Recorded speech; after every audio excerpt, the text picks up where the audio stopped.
नमस्कार दोस्तों, स्वागत है आपका मेरे चैनल गोविंद गोपाल में फिर से एक बार। दोस्तों आज इस वीडियो में हम शिक्षा मित्रों से संबंधित दो बातें बताएंगे और दोनों ही बातें इसलिए ज़रूरी हैं क्योंकि इन दोनों बातों ने शिक्षा मित्र का दिल दुखाया है। एक बात है प्रिंट मीडिया की तरफ से, जिसने शिक्षा मित्रों से संबंधित कुछ ऐसा शब्द लिखा जो शिक्षा मित्रों को अच्छा नहीं लग रहा है। वहीं शिक्षा मित्र संगठन के अध्यक्ष, प्रदेश अध्यक्ष के छोटे भाई ने एक पत्र जारी किया। वैसे वो सोशल मीडिया पर सामने आ गया है और जैसे ही वो सामने आया है उसकी निंदा शुरू कर दी गई है। दोनों की बातें हम बताएंगे। पहले हम बात बताएंगे उस प्रिंट मीडिया की पोस्ट के बारे में जिसको लेके भी शिक्षा मित्र आलोचना कर रहा है, और वो ये है कि आप स्क्रीन पे देखिए, सिर्फ प्रिंट मीडिया ने यहाँ पर शिक्षा मित्रों के मानदेय को राहत बताया है। जी हाँ, इस बात को लेकर शिक्षा मित्रों की नाराज़गी है कि शिक्षा मित्रों के खाते में पहुँचेगी राहत की पहली किस्त। 37.77 करोड़ रुपए जारी कर दिए गए हैं और ये लगभग 13,000 जो बेसिक के जो शिक्षा मित्र हैं उनका मानदेय है। भले ही पूरा साल का 151 करोड़ का बजट है, उसमें से मात्र 37.77 लाख रुपए जारी किए गए हैं, जो कि एक राहत शब्द के साथ प्रिंट मीडिया में छापा गया है। ये राहत शब्द शिक्षा मित्रों को इसलिए नहीं अच्छा लग रहा है क्योंकि ये उनकी मेहनत है, ये उनका मेहनताना है, उनका मानदेय है और उनका मानदेय उनका अधिकार है या हक है। वो राहत किसी भी तरीके से नहीं हो सकती है, क्योंकि अक्सर हम लोग अखबारों में राहत शब्द कहाँ पढ़ते हैं? हम वहाँ पढ़ते हैं जब हम सुनते हैं कि किसी राज्य में, किसी ज़िले में भूकंप आ गया, वहाँ लोग परेशान हो गए, अचानक उनका सब कुछ सुन गया, सरकार ने उनको राहत दी है, वहाँ पर जो है खाद्यान्न सामग्री पहुंचाई है, कुछ लोगों को धनराशि दी गई है जिससे उनको राहत मिले।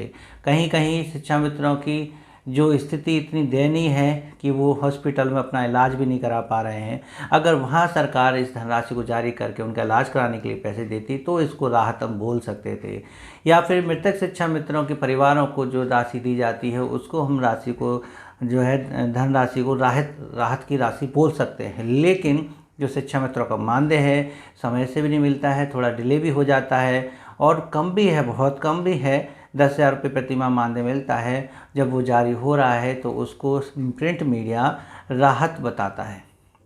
ये शिकायत है शिक्षा मित्रों की, क्योंकि इस तरह से तो अभी प्रिंट मीडिया में एक खबर और छपनी चाहिए थी कि शिक्षकों को 6 महीने का वेतन जारी कर सरकार ने राहत प्रदान की है। ये भी खबर उसी हिसाब से छपनी चाहिए थी जिस हिसाब से शिक्षा मित्रों की राहत की खबर छपी है, क्योंकि वेतन और मानदेय समान रूप हैं, बस वो एक कम है एक ज़्यादा है ही दोनों बराबर की मेहनत का ही फल। जितनी मेहनत शिक्षक करते हैं उतनी शिक्षा मित्र करते हैं और दोनों को जो है ये अलग अलग धनराशि अलग अलग नाम से मिलती है, एक को वेतन और एक के मानदेय के नाम से। किसी की कम है, किसी की ज़्यादा है, लेकिन वो राहत की धनराशि नहीं हो सकती। ये मान सकते हैं कि हाँ, मानदेय आने से शिक्षा मित्रों को थोड़ा सा रिलैक्स महसूस होता है, क्योंकि उनके परिवार के कई कर्ज पहले से ही होते हैं, जिसकी वजह से उनके पैसे आने के बाद वो उन पर अपना कार्य शुरू कर देते हैं कि इस तरह से घर चलाना है। इस तरह से हम कह सकते हैं कि प्रिंट मीडिया ने जो अखबार में छापा है मानदेय को राहत राशि के रूप में, वो सही शब्द नहीं है। और दूसरी जो बात हम बताने जा रहे हैं वो भी शिक्षा मित्रों को अच्छी नहीं लगी है, यहाँ तक कि उसमें तो सीधे शिक्षा मित्र संगठन के पदाधिकारियों को टारगेटेड किया गया है, और वो है अभय कुमार सिंह, सुशील कुमार यादव और शिव कुमार शुक्ला जी। जी हाँ, जितेंद्र शाही जी जो प्रदेश अध्यक्ष हैं उत्तर प्रदेश के आदर्श समायोजित शिक्षक शिक्षा विद वेलफेयर एसोसिएशन के। आप जानते हैं कि उनका एक एक्सीडेंट हो गया था जिनकी वजह से उनके दिमाग में चोट आई थी, काफ़ी इलाज चला था, यहाँ तक कि शिक्षा मित्रों ने चंदा इकट्ठा करके उनको इलाज में राहत भी दी थी, उनके इलाज के लिए चंदा भी इकट्ठा किया था। कई मैसेज भी आए कि उनका इलाज हो, इसलिए ये सब पैसे इकट्ठे किए जा रहे हैं। आज भगवान की दुआ से शिक्षा मित्रों की जो दुआ हैं, चाहे कैसे भी कह लीजिए, उनके सहयोग से वो काफ़ी हद तक ठीक हैं और अब घर पर हैं, लेकिन वो अभी कार्य करने की स्थिति में नहीं हैं। जितेंद्र शाही जी के जो छोटे भाई हैं शत्रुघ्न प्रताप शाही जी, जो कि जिला महामंत्री भी हैं किसान मोर्चा के और सदस्य सलाहकार समिति रेलवे का कप्तानगंज भी लिखते हैं अपने पत्र पर। उन्होंने ये पत्र माननीय श्री नरेंद्र मोदी जी के नाम लिखा है और उसमें कहा है कि शिक्षा मित्रों की समस्याओं के समाधान के लिए मेरे बड़े भाई जितेंद्र शाही जी ने हमेशा संघर्ष किया और किसी वजह से परेशानी से उनको जो है ये एक्सीडेंट हुआ, दिमाग में चोट लगी है। डॉक्टर का कहना है कि जब तक ये टेंशन में रहेंगे ये पूर्णतः ठीक नहीं हो पाएंगे और इनकी टेंशन तब ख़त्म होगी जब शिक्षा मित्रों की समस्याएं ख़त्म हो जाएंगी। लेकिन देखने में आ रहा है कि आप अभय कुमार सिंह जी को, शिव कुमार शुक्ला जी को और सुशील कुमार यादव जी को मिलने का समय दे रहे हैं, जबकि वो सपा एजेंट हैं।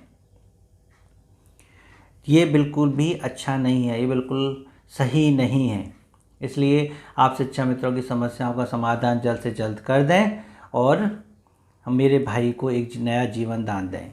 शिक्षा मित्रों की समस्याओं में समाधान में उन्होंने क्या क्या मांगे रखी हैं कि शासनादेश ला के शिक्षा मित्रों को जो है शिक्षक बनाया जाए या फिर 40,000 रुपये का मानदेय दिया जाए। शिक्षा मित्रों को शीतकालीन अवकाश का भी मानदेय दिया जाए। शिक्षकों की भांति 62 वर्ष की भी सेवा शिक्षा मित्रों की जाए और यहाँ तक कि जैसे शिक्षकों का वेतन बढ़ता है डीए के अनुसार, शिक्षा मित्रों का भी मानदेय डीए के अनुसार बढ़ता रहे। तो ये लेटर माननीय प्रधानमंत्री जी के नाम लिखा है, इसमें सब कुछ सही है। क्यों? क्योंकि उसमें उन्होंने शिक्षा मित्रों के समाधान के लिए माननीय प्रधानमंत्री से रिक्वेस्ट की है। लेकिन इस पत्र की सिर्फ एक लाइन ने सब कुछ खराब कर दिया और आज ये इसे आलोचना का पात्र बना दिया। और सीधे नाम लेके टारगेटेड तो शायद कोई भी नहीं करता है इस स्तर पर कि जो प्रदेश स्तर के पदाधिकारी हैं उनका नाम सीधे इस पत्र में लिखा गया कि वो सपा एजेंट हैं। ये एक प्रत्यारोपण है और इसका विरोध खुद वो तीनों व्यक्ति भी कर सकते हैं, चाहे तो व्यक्तिगत तौर से, चाहे तो वो कानूनी ताव के जरिए, कैसे भी हो इसका विरोध चाहे तो वो कर सकते हैं कि हमें सपा का एजेंट क्यों बताया गया। तो ये बातें जब सामने आ रही हैं तो धीरे धीरे लोगों की प्रतिक्रियाएं भी सामने आ रही हैं। सुशील कुमार यादव जी का भी एक मैसेज आया है जिसमें उन्होंने कहा है कि जो पत्र जितेंद्र साई जी के छोटे भाई सत्येंद्र प्रताप सिंह जी का जो जारी हुआ है उससे शिक्षा मित्रों को परेशान होने की बिल्कुल भी ज़रूरत नहीं है। हम उसका जवाब देंगे, चाहे कानूनी तौर पे दें चाहे किसी भी तरीके से दें, हम उसका जवाब ज़रूर देंगे और इस पत्र से परेशान होने की ज़रूरत नहीं है। आपका कुछ भी अहित नहीं होगा, हम पूरे प्रयास के साथ आपके हित के लिए लगे हुए हैं। वहीं जो शिव कुमार शुक्ला जी ने तो 4 मिनट की वीडियो में सारी बात बोल दी है। उन्होंने भी इसका जो है कड़ी आलोचना निंदा करते हुए कहा है कि ऐसा पत्र नहीं लिखना चाहिए जो व्यक्तिगत है और अपने भाई के लिए है। भले ही आप भाई की कल्याण के लिए पत्र माननीय प्रधानमंत्री जी को लिखते, लेकिन उसमें जो ये लाइन लिखी है ये पूर्णतः अशोभनीय है, निंदनीय है। ऐसी बात नहीं लिखनी चाहिए थी, वो भी आप खुद एक संगठन के किसी पद पर बैठे हैं तब। यहाँ तक कि सुशील कुमार यादव जी ने यह भी कहा है कि जब भी कोई शिक्षा मित्रों के हित का कार्य होता है तो इसी तरह से काम बिगाड़ने के लिए कोई ना कोई चीज़ सामने आई जाती है। जब अभी समय आने वाला है कि शिक्षा मित्रों के लिए शासनादेश हो चुके हैं, मूल विद्यालय वापसी या महिला स्थानांतरण का, वो जून में होगा, 20 मई के बाद होगा। कहीं उस पर इसका प्रभाव ना पड़े, कहीं ऐसा ना हो कि आयुष्मान में जो शिक्षा मित्रों को शामिल कर लिया गया है 5 लाख रुपये सालाना का बीमा का, कहीं उस पर इसका प्रभाव ना पड़े। तो उसको भी इन्होंने कहा है कि हम इसका विशेष ध्यान रखेंगे कि इस पत्र का सरकार की इन घोषणाओं पर कोई भी प्रभाव ना पड़े, शिक्षा मित्रों पर इसका कोई प्रतिकूल प्रभाव ना आए। तो शिव कुमार शुक्ला जी अपनी तरफ से पूरी कोशिश करेंगे। सुशील कुमार यादव जी ने कहा है कि हम इसका जवाब देंगे। रह गया है बयान खाली अभय कुमार सिंह जी का। जैसे उनसे कोई संपर्क होता है या उनका बयान आता है तो हम अपनी वीडियो के माध्यम से आपको ज़रूर बताएंगे। तो आपको बस नीचे कमेंट करके अपने विचार देने हैं और वीडियो को लाइक करना है, शेयर करना है ताकि ये वीडियो ज़्यादा से ज़्यादा लोगों तक पहुंच सके। हम फिर से आपके लिए मेहनत कर रहे हैं। हमने वीडियो बीच में बनाना बंद कर दिया था, लेकिन अब रेगुलर आप सभी के लिए वीडियो बनाते रहेंगे। तो प्लीज़ चैनल को सब्सक्राइब भी कर लीजिएगा। और क्या आप शिव कुमार शुक्ला जी की वो वीडियो देखना चाहते हैं तो हम नेक्स्ट वीडियो में वो अपलोड कर देंगे। तो चैनल पर बने रहिए। आज की इस वीडियो में इतना ही। नमस्कार, जय हिंद।